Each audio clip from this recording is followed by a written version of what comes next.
Morning Rohit, आज बड़े जल्दी में हो। अरे तुम्हारी सोनोग्राफी रिपोर्ट आनी है ना। रिपोर्ट से क्या होता है, बेटा हो या बेटी, बस स्वस्थ होना चाहिए। बेटा ही होगा।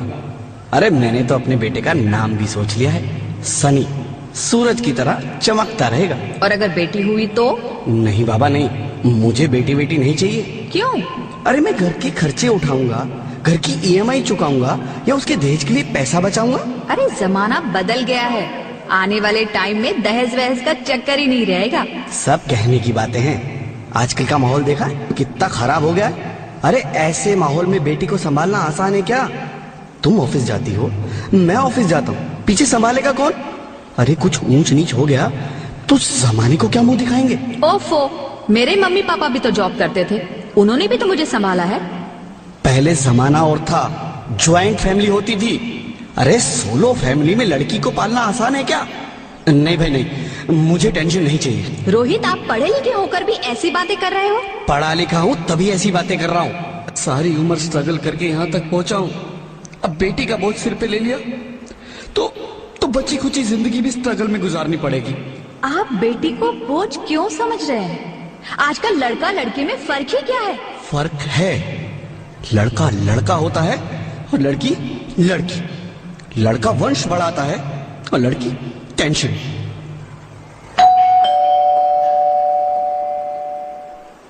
साहब, डॉक्टर साहब ने ये रिपोर्ट भेजी है। ओह, रिपोर्ट आ गई? बताओ ना क्या है रिपोर्ट में? वही जिसका डर था, तुम्हारे पेट में बेटी है। तो इसमें परेशान होने की क्या बात है?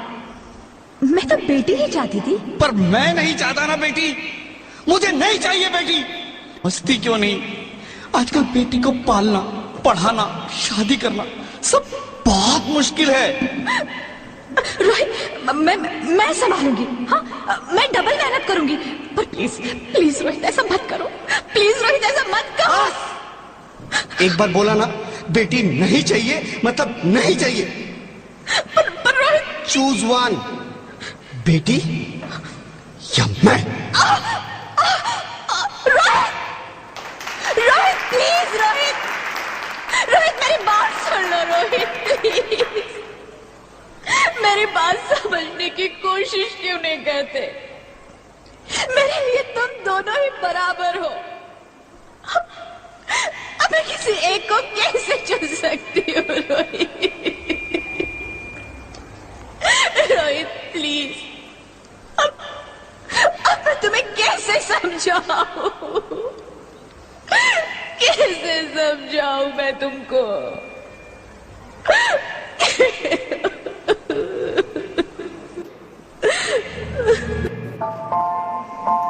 माँ,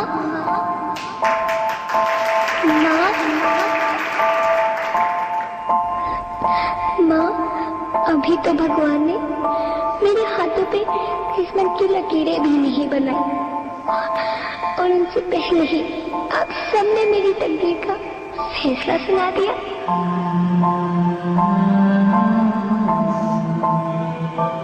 माँ, मुझे जी लेने दो। अपनी कसम, मैं आपको कभी तंग नहीं करूंगी।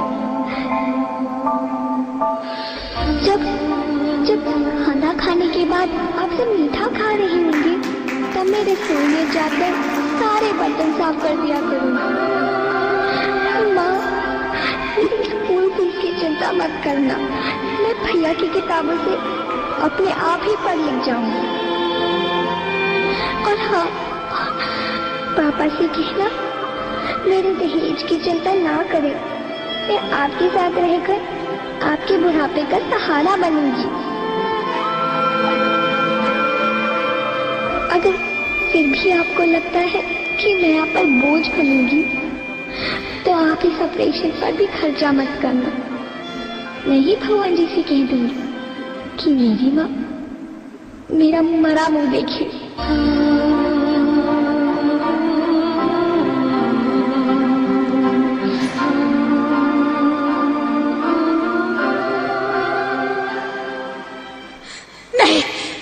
नहीं मेरी बच्ची, नहीं, ऐसा मत बोल। रोहित, रोहित, रोहित, रोहित प्लीज, मैं ऐसा नहीं कर सकती। मैं ऐसा नहीं होने दूंगी। मैं मर जाऊंगी पर इस बच्ची को नहीं मरने दूंगी मैं। अरे मरती है तो मर जाओ, मैं बच्ची को नहीं होने दूंगा। माँ, मेरा दम घुट रहा है, मुझे बाहर निकालो। अरे पगली, बाहर आकर भी क्या करेगी तू? ये दुनिया तेरे लायक नहीं है। माँ, मैं आपको देखना चाहती हूँ, पापा को देखना चाहती हूँ, भगवान की बनाई इस खूबसूरत दुनिया को देखना चाहती हूँ। अब ये दुनिया इतनी खूबसूरत नहीं रही मेरी बेटी। बाहर आकर तुम किसके साथ खेलेगी? क्योंकि यहाँ रोज हजारों लड़कियां पेट में ही मार दी जाती है, और जो बच जाती है वो भी आजाद कहाँ है? बाहर आओगी तो मेरी तरह धक्के खाओगी। पर माँ, अंदर मुझे बहुत डर लग रहा है। बाहर इससे भी ज्यादा डरावना है मेरी बच्ची। बाहर बहुत डरावना है। ऐसे डर में जीने से तो अच्छा है तू बाहर ही मत आ मेरी बच्ची। तू बाहर ही मत आ, मत आ, मत आ, मत आ, मत आ, तू बाहर ही मत आ।